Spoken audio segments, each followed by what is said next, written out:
हो चुकी थी। ये सब देखकर मुझे बर्दाश्त नहीं हो रहा था। मैंने अपने मोबाइल पर एक फिल्म डाउनलोड की और देखने लगी। फिल्म देखते हुए मेरे जहन में बार बार अंकल जी आ रहे थे कि काश अंकल मेरे साथ बैठकर यह रोमांटिक फिल्म देखते। मेरी बेचैनी बढ़ती जा रही थी। मैं उठकर दरवाजा बंद करने के लिए जैसे ही मुड़ी तो यह देखकर हैरान रह गई, क्योंकि अंकल मेरे पीछे न जाने कब से खड़े थे। मेरी तो टांगों से जान ही निकल गई थी। इससे पहले कि मैं कुछ कहती, अंकल ने मेरे मुंह पर हाथ रखा और दरवाजा बंद कर दिया। अंकल ने मेरा हाथ पकड़ा और अपने पास बिठाकर मेरे साथ फिल्म देखने लगे। फिल्म देखते हुए अंकल ने अपना हाथ आहिस्ता आहिस्ता मेरी पीठ पर फेरना शुरू कर दिया। मेरे अंदर इतनी हिम्मत भी नहीं थी कि मैं अंकल का हाथ हटा सकती। मैंने अपना जिस्म मुकम्मल तौर पर ढीला छोड़ दिया था अंकल ने मेरा हाथ पकड़कर। जब अपने हेलो दोस्तों, स्वागत है आप सभी का हमारी एक और रोमांचक कहानी में। उम्मीद करती हूँ आपको यह कहानी बेहद पसंद आएगी दोस्तों। कहानी बेहद दिलचस्प होने वाली है, इसलिए दिल थाम कर सुनिए। मेरा नाम फौजिया है और मेरी उम्र 18 साल है। मैं अपने फिगर का काफ़ी ख्याल रखती हूँ। मेरी अम्मी जान का ताल्लुक एक गांव से था और वहाँ का देसी घी काफ़ी मशहूर था। अपनी सेहत को अच्छा करने के लिए लोग इस देसी घी का काफ़ी इस्तेमाल करते थे। इसलिए मेरी अम्मी जान ने मेरे लिए अंकल की ड्यूटी लगा दी थी, जो दूर के रिश्ते में मेरी अम्मी के भाई लगते थे और रिश्ते में वह मेरे मामू भी लगते थे। लेकिन मैं उन्हें कभी मामू कहती तो कभी अंकल कहती थी। मेरी अम्मी ने अंकल से कहा था कि वह हमें देसी घी गांव से लाकर दिया करें। मेरे अंकल अब हर महीने हमारे घर देसी घी लेकर आते थे। अंकल काफ़ी जवान और स्मार्ट थे और उनकी अभी तक शादी भी नहीं हुई थी। उनके लिए काफ़ी रिश्ते आए थे और मेरी नानी भी यही चाहती थी कि उनकी जल्दी से शादी हो जाए और वह अपनी शादी को अपनी अच्छी उम्र में एंजॉय कर सके। पर मेरे अंकल का यही कहना था कि वह पहले अपनी पढ़ाई मुकम्मल करेंगे और जब उन्हें अच्छी सी नौकरी मिल जाएगी तभी वह शादी करेंगे। उनकी इस बात पर सब लोग चुप हो गए थे। मेरी अपने अंकल से काफ़ी अच्छी खासी बनती थी। इसकी वजह थी कि मैं अपने माँ बाप की इकलौती औलाद थी और बचपन में ही मैं अपने अंकल के बहुत ज़्यादा करीब थी। मेरे अंकल मुझसे बहुत प्यार करते थे। लेकिन जैसे जैसे मैं जवान होती गई तब मेरी अम्मी जान ने मुझे समझाना शुरू कर दिया था कि अब मुझे अपने अंकल से फासला रखना चाहिए और एक हद में ही उनसे मिलना चाहिए।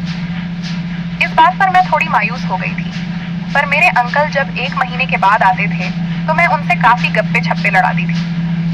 स्कूल के बाद मैं अब कॉलेज पहुंच गई थी। कॉलेज में मेरी एक दोस्त बन गई थी। वह काफ़ी अमीर घराने से ताल्लुक़ रखती थी।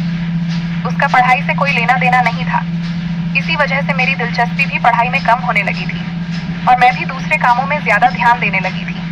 लेकिन किसी ने इस बात पर तवज्जो नहीं दी, क्योंकि मैंने मैट्रिक काफ़ी अच्छे नंबरों से पास किया था। एक दिन मेरी सहेली ने मुझे एक USB दी, जिसमें उसने बहुत ज़्यादा मूवी डाउनलोड कर रखी थी। मैं जल्दी से घर पहुंची और रात होने का इंतज़ार करने लगी। मैं यह काम रात को ही करती थी ताकि कोई देख ना सके। हमारे घर के ऊपर वाले रूम में एक टीवी था। रात होते ही USB लगाकर बैठ जाती और अकेले ही उन मूवियों को देखती थी। और वैसे भी ऊपर वाले पोर्शन पर कोई मौजूद होता था तो मैं आराम से मूवी देख लेती थी। एक दिन वह USB देते हुए मुझे कहने लगी, आज मैं तुमको ऐसी मूवी दे रही हूँ जो तुमने आज तक कभी नहीं देखी होगी। ये मूवी देखकर तुमको काफ़ी सुकून मिलेगा। मैंने USB ले ली और इंतज़ार करने लगी कि कब रात हो और मैं वह मूवी देखूं। लेकिन रात का इंतज़ार मुझसे ना हो सका और दिन में ही मैं ऊपर वाले पोर्शन में जाकर USB टीवी में लगा दी। पर अचानक मुझे यह मालूम हुआ कि मेरे अंकल आए हुए हैं। मुझे उनके आने की इतनी खुशी हुई कि USB को भूलकर मैं उनसे मिलने के लिए नीचे आ गई। मेरे अंकल की पढ़ाई मुकम्मल हो चुकी थी। इसी वजह से वह अब नौकरी की तलाश करने की वजह से हमारे घर रहने आए हुए थे। पूरा दिन अंकल से बातें करती रही। रात को अम्मी जान ने अंकल से कहा, तुम ऊपर वाले कमरे में सो जाओ। मेरे अंकल जी ऊपर वाले पोर्शन पर चले गए जिसके अंदर टीवी लगा हुआ था। मुझे फौरन से याद आया कि USB उस टीवी के अंदर है, पर अब कुछ भी नहीं हो सकता था क्योंकि अंकल जी तो कमरे के अंदर चले गए थे। मगर जब मैं रात को उन्हें खाना देने गई तो मुझे काफ़ी हैरानी हुई, क्योंकि मेरे अंकल जी अजीब अजीब सी आवाज़ें निकाल रहे थे। मुझे तो तजस्सुस हुआ और मैंने सोचा कि क्यों ना मैं उन्हें खिड़की से देखूं कि वह आखिर क्या कर रहे हैं। मैंने हल्की सी खिड़की खोली, पर सामने का मंजर देखकर ही मेरे होश उड़ गए थे, क्योंकि वहाँ एक नहीं बल्कि 2 अजीब चीज़ थी। एक यह कि सामने एक फिल्म लगी थी। ये वही फिल्म थी जो मेरी दोस्त ने मुझे दी थी और ये काफ़ी गैर अखलाकी फिल्म थी। और दूसरी चीज़ ये थी कि मेरे अंकल फिल्म देखने के साथ साथ अजीब हरकतें कर रहे थे। मैंने यह सब देखा तो मुझे काफी बेचैनी होने लगी थी। मेरा दिल कर रहा था कि मैं यह सब देखती रहूं, पर मैंने ऐसा नहीं किया क्योंकि अंकल का खाना ठंडा हो रहा था। मैंने जल्दी से दरवाजा बजाया, तब अंकल ने दरवाजा खोला। वह काफी बदहवास और घबराए हुए थे और मुझसे खाना लेने के बाद उन्होंने जल्दी से दरवाजा बंद कर दिया। अब मेरा भी दिल करता था कि मैं भी वही फिल्म देखूं, क्योंकि उसे देखकर मुझे काफी सुकून मिल रहा था, पर मैं कुछ भी नहीं कर सकती थी। मैंने यह सोचा कि अंकल बाहर निकल जाएंगे तो मैं वो फिल्म वापस ले लूंगी, पर अंकल अगले दिन वापस बाहर नहीं आए। मैं रात को फिर से खाना देने गई थी, तब अंकल ने वही फिल्म लगाई हुई थी और अंकल फिर से वही काम कर रहे थे। मैं कुछ देर उनको यूं ही देखती रही, फिर मैंने उन्हें खाना दिया। अब मेरा भी दिल कर रहा था कि मैं अपने अंकल के साथ बैठकर वहीं पर फिल्म देखूं। एक रात मैंने ऐसा करने का फैसला कर लिया था और सीधा अंकल को खाना देने के लिए अंदर अचानक से चली गई थी। मुझे अचानक से आता हुआ देखकर अंकल एकदम घबरा गए थे। उन्हें वक्त ही नहीं मिला था कि वह मूवी बंद कर सकते। इसी वजह से वह मूवी अभी तक चल रही थी और उसमें काफी अजीब किस्म के सीन थे। अब हम दोनों के सामने वह मूवी चल रही थी। मुझे ये सब कुछ बहुत अजीब लग रहा था, मगर मैंने हिम्मत करके अंकल के साथ बैठ गई। जब अंकल ने मुझे कहा मुझे ऐसा नहीं करना चाहिए और वापस अपने रूम में चले जाना चाहिए, तब मैंने अंकल को कह दिया कि यह मूवी मेरी दोस्त ने मुझे दी है और इससे देखने का मुझे वक्त ही नहीं मिल पा रहा था। इस वजह से मैं आपके साथ ही यह मूवी देखूंगी। मेरे अंकल अब हैरान हो गए थे। वह मेरी जिद के आगे कुछ भी नहीं कर पाए और मैं अंकल के साथ बैठकर वह मूवी देखने लगी। मूवी देखकर मुझे अजीब सा एहसास हो रहा था। मेरे अंकल भी मेरी हालत देख रहे थे। मुझे अब पसीना आने लगा था। फिर अचानक से अंकल मुझसे से कहने लगे, फौजिया, तुम मुझे अंकल क्यों कहती हो? मैं तो तुम्हारा रिश्ते में मामू लगता हूँ। मैंने कहा, मुझे आपको मामू कहना अच्छा नहीं लगता, इसीलिए अंकल कहती हूँ। लेकिन अंकल बोले कि मैं चाहता हूँ कि तुम मुझे मामू जान कहकर बुलाओ। मैंने कहा, ठीक है मामू जान, आज से मैं आपको मामू जान कहकर ही बुलाऊंगा। जान ने अचानक ही एक हाथ मेरे कंधे पर रख दिया था। उनके ऐसा करने से मुझे बहुत अजीब सा सुकून मिलने लगा था। मैं कुछ देर बाद मामू जान से दूर हुई और वापस जाने लगी। तब मामू जान ने कहा, मेरे पास इससे अच्छी मूवी है, वह हम कल देखेंगे। फिर मैं वापस चली गई। अब पूरी रात मैं बेचैन रही। मुझे नींद नहीं आ रही थी। मुझे यही महसूस हो रहा था कि मेरे साथ कुछ हो रहा है।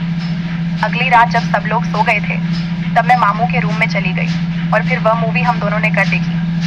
मूवी देखते हुए मामू दोबारा वही हरकतें करने लगे, जिससे मुझे काफी सुकून मिलने लगा था। कुछ देर बाद वह मेरे और करीब हो गए और फिर वह मुझे सुकून देने की कोशिश करने लगे। मैंने उन्हें मना भी किया, पर वह कहने लगे कि कुछ भी नहीं होगा, बेफिक्र हो जाओ। इसलिए मैंने उन्हें इनकार नहीं किया। जो मैं और मामू जान चाहते थे, वह हम दोनों की रजामंदी से हुआ था। कुछ देर बाद ही मुझे बहुत तकलीफ होने लगी थी, लेकिन इसके बाद भी मुझे काफी सुकून मिलने लगा था और मुझे ऐसा लग रहा था जैसे मैं आसमान में उड़ रही हूँ। माम मुजन ने मेरे साथ फिल्म वाला सीन किया था। वह यह काम काफी तजुर्बे से कर रहे थे। मैं इस रात काफी लेट अपने रूम में आई थी और बहुत ज्यादा थक चुकी थी और कुछ देर बाद ही सो गई। मामू जान की नौकरी काफी अच्छी जगह लग गई थी, इसी वजह से उन्हें अब हमारे पास ही रहना पड़ रहा था।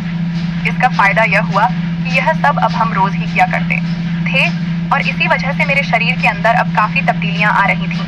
मेरी अम्मी जान ने जैसे ही मुझे देखा तो कहने लगी कि देखो फौजिया बेटी, उम्र से पहले यह सारी तब्दीलियां अच्छी नहीं लगती, इसलिए तुम अपनी हरकतों को बंद कर दो और अपने मामू जान से ज्यादा मत चिपका करो।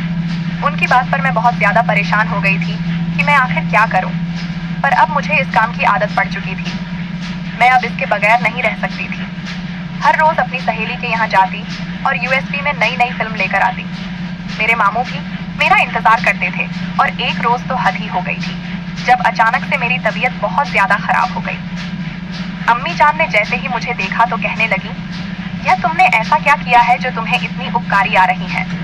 लेकिन यहाँ तो मेरा डर के मारे बुरा हाल था।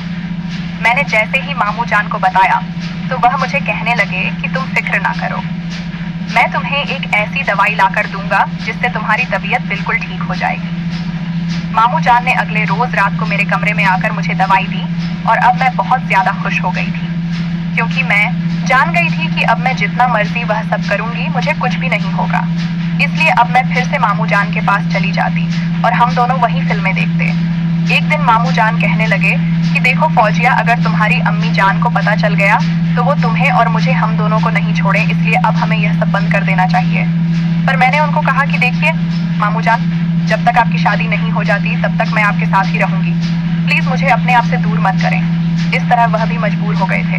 पर एक रोज अचानक ही अम्मी जान ने एक लड़की का बताया और कहने लगी, यह लड़की मैंने तुम्हारे मामू जान के लिए देखी है। मैंने जैसे ही उस लड़की की तस्वीर देखी तो यह देखकर हैरान हो गई कि वह लड़की तो मुझसे भी ज्यादा खूबसूरत और स्मार्ट थी। उसका फिगर बहुत ही अट्रैक्टिव था जो उसके हुस्न को चार चांद लगा रहा था। उसे देखकर मुझे बहुत ज्यादा जलन महसूस होने लगी थी। मामू जान भी यह सब महसूस कर रहे थे कि मुझे वह लड़की बिल्कुल भी अच्छी नहीं लगी। पर मैंने मामू जान को कहा कि यह लड़की बहुत अच्छी है, आप जल्दी से इससे शादी कर लो। वह कहने लगे कि देखो, अगर यह लड़की मेरी जिंदगी में आ गई तो मैं तुम्हें वह वक्त नहीं दे सकूंगा, फिर इस वक्त का सिर्फ उस लड़की पर ही हक होगा। मैंने मामू जान को कह दिया कि ठीक है, आप शादी कर लीजिए, बाकी मैं खुद देख लूंगी, क्योंकि मैं जानती थी कि मुझे आगे क्या करना होगा। इस तरह मेरे मामू जान का रिश्ता पक्का हो गया और अब वह लड़की हमारे घर आने जाने लगी थी। वह काफी फैशन लेवल थी। मैं तो उसको फैशन को देखकर ही हैरान रह जाती। इतना फैशन तो मुझे भी नहीं आता था। एक रोज तो उसने बहुत ही रेशमी और टाइट कपड़े पहने हुए थे और मेरे मामू जान उसे बड़ी ही गौर से देख रहे थे। यह देखकर मुझे बहुत ज्यादा गुस्सा आया। फिर अचानक ही मेरे मामू जान उसे अपने कमरे में ले गए। यह देखकर तो मैं और भी ज्यादा हैरान हो गई कि ना जाने अंदर क्या होने वाला होगा।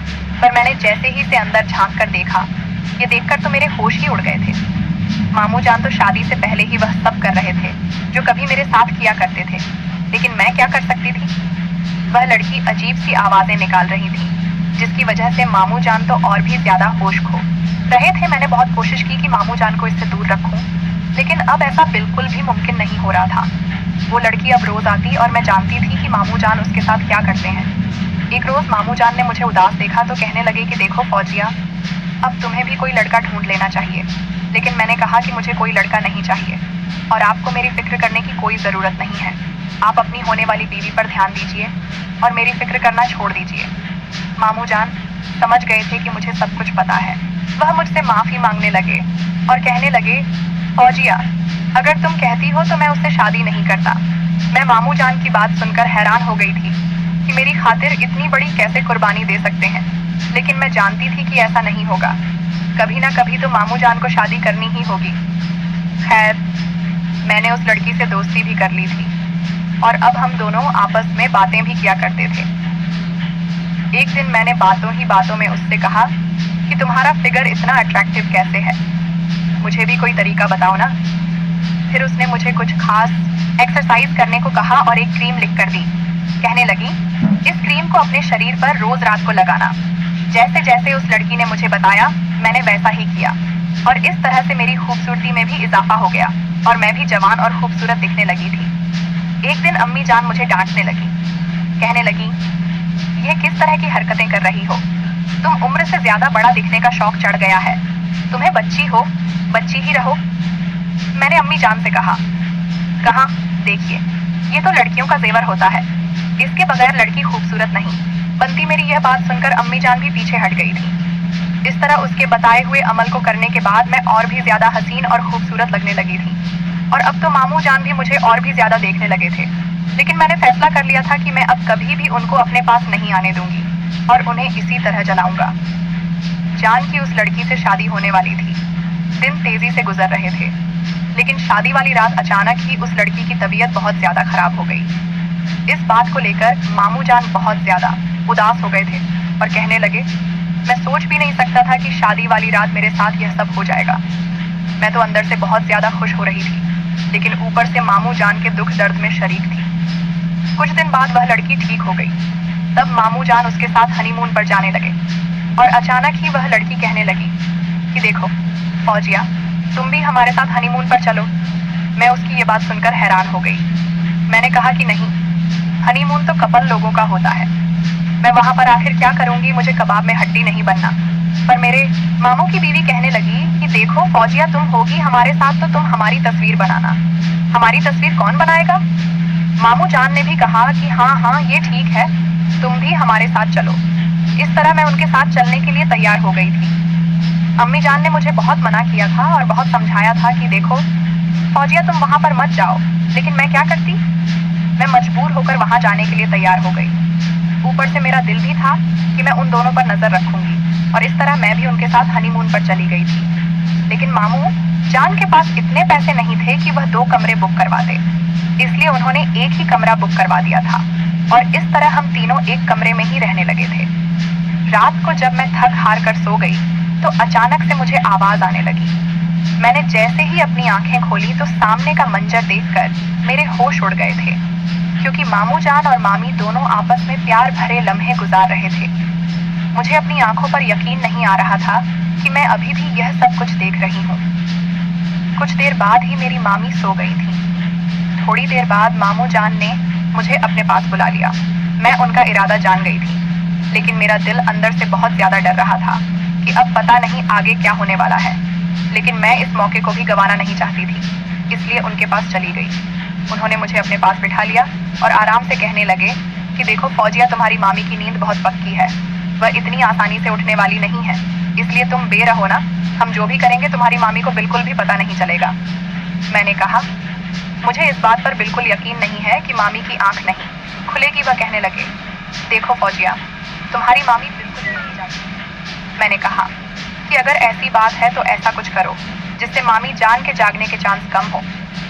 मामू जान ने कहा, तुम फिक्र न करो, तुम्हारी मामी को थोड़ी देर पहले मैंने दूध में एक गोली डालकर खिला दी है, अब वह पूरी रात आराम से सोएगी। मामू जान की बात सुनकर अब मैं भी बेफिक्र हो गई थी और मामू जान अब बड़ी ही एहतियात से प्यार भरे लम्हे मेरे साथ गुजारने लगे थे। यह सोचकर तो मैं और भी ज्यादा हैरान रह गई कि शादी के बाद वह मेरे साथ यह सब करेंगे, पर मुझे बहुत अच्छा लगा, जबकि मेरी नजर मामी पर थी कि कहीं वह जाग ना जाए। लेकिन मामी तो फिर भी नहीं जागी थी। कुछ देर बाद मैं बहुत ज्यादा थक गई थी। मैंने मामू जान को कहा कि आप जीते, मैं हारी बस कर दो, अब मुझसे नहीं होगा। पर मामू जान कहने लगे कि देखो, मैंने बहुत ज्यादा इंतजार किया है, मैं तुम्हें बहुत ज्यादा मिस करता हूँ। तुम्हारी मामी में वह बात नहीं है जो तुम्हारे अंदर है। फिर मामू जान मुझसे पूछने लगे कि अचानक ही तुम्हारे अंदर इतनी तब्दीली कैसे हो गई है। मामू मुझे देखकर ही यह सब कह रहे थे, उनकी नजरें मुझ पर ही थी। मैं जान गई थी कि वह किस बात का इशारा कर रहे हैं। मैंने मामू को आंख मारकर कहा, यह तो आपकी बीवी ने ही मुझे बताया है, वह मुझे जो भी करने को कहती मैं उसके साथ वही करती। आधी रात हो गई थी, मैं थक कर सो गई। अगली सुबह मामी बहुत ज्यादा खुश थी। फिर वह नहाने के लिए चली गई थी। मैं जानती थी कि मुझे भी नहाना है, पर मामी कहने लगी कि इतनी सर्दी है, तुम क्यों नहा रही हो। मैं उनकी यह बात सुनकर खामोश हो गई। मामू जान कहने लगे कि इसकी आदत है, ये तो रोज ही नहाती है मामू जान की यह बात सुनकर मेरी जान में जान आई कि शुक्र है मामू जान ने मुझे बचा लिया, और इस तरह मैं भी नहाकर फ्रेश हो गई। मैं जान चुकी थी कि हम जब तक हनीमून पर हैं, मेरे साथ यह सब होता रहेगा। न चाहते हुए भी उनकी तस्वीरें तो बनाती थी, लेकिन अब मेरा मकसद तो कुछ और ही था।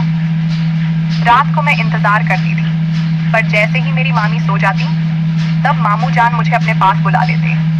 लेकिन मैं जानती थी कि यह सब अब गलत है और यह सब कब तक होगा। वह दवाई मेरे पास थी, इसी दवाई का सहारा लेकर मैं बेफिक्र थी, इसलिए मुझे उसकी भी कोई फिक्र नहीं थी। पर मैं जानती थी कि आगे मेरे लिए बहुत मुश्किल हो जाएगी। अगर मेरी शादी होगी और मेरे होने वाले शौहर को पता चल गया कि मैं यह सब पहले ही कर चुकी हूँ, तो वह यकीनन मुझे छोड़ देगा। इसी डर के साथ मैंने वह सब कुछ छोड़ दिया था और मामू जान से भी कह दिया था कि अब मुझे अपनी जिंदगी में आगे बढ़ना है। मैं नहीं चाहती थी कि किसी को मुझ पर शक हो। मामू जान भी कहने लगे कि देखो फौजिया, तुम्हारे लिए लड़का तलाश मैं करूंगा, पर देखना उसे कुछ भी पता नहीं चलेगा कि तुमने यह सब पहले किया था। मामू जान की बात सुनकर मैं खुश हो गई थी। मेरे सर से बहुत बड़ा बोझ उतर गया था और इसी तरह से मामू जान ने एक लड़का तलाश भी कर लिया, जो कि बहुत ही ज्यादा शरीफ और भोला सा था। उसे कुछ भी तो नहीं पता चला था। उसे देखकर तो मेरी सांस में सांस आ गई थी और इसी तरह मेरी और उसकी शादी हो गई थी। मेरी जिंदगी और अच्छी तरह से गुजरने लगी थी, लेकिन वह लड़का मुझे उतना खुश नहीं कर पाता था कि जितना मैं अपनी पहली वाली जिंदगी में खुश थी और अपने मामू को याद करती थी। फिर एक रोज मामू जान ने मुझे एक दवा लाकर दी और कहने लगे कि यह तुम अपने शौहर को खिला दिया करना, वह तुम्हें बहुत ज्यादा खुश रखेगा। मैंने ऐसा ही किया, लेकिन मेरा शौहर मुझसे मना करने लगा और कहने लगा कि ऐसी दवाइयों से तबीयत ठीक नहीं रहती। पर मैंने फैसला कर लिया था कि मैं उसको यह दवाई खिलाकर ही रहूंगी। मैं दूध में वह दवा मिलाकर अपने शौहर को दे देती थी। मेरा शौहर जैसे ही वह दवाई खाता, वह फौरन मुझे अपने पास बुलाने लगता और फिर मुझे जिंदगी भर का सुकून मिलने लगता। मैंने अपने मामू जान का बहुत शुक्रिया अदा किया कि उनकी वजह से मेरी जिंदगी इतनी ही खूबसूरत और हसीन बन चुकी थी। तो दोस्तों, यह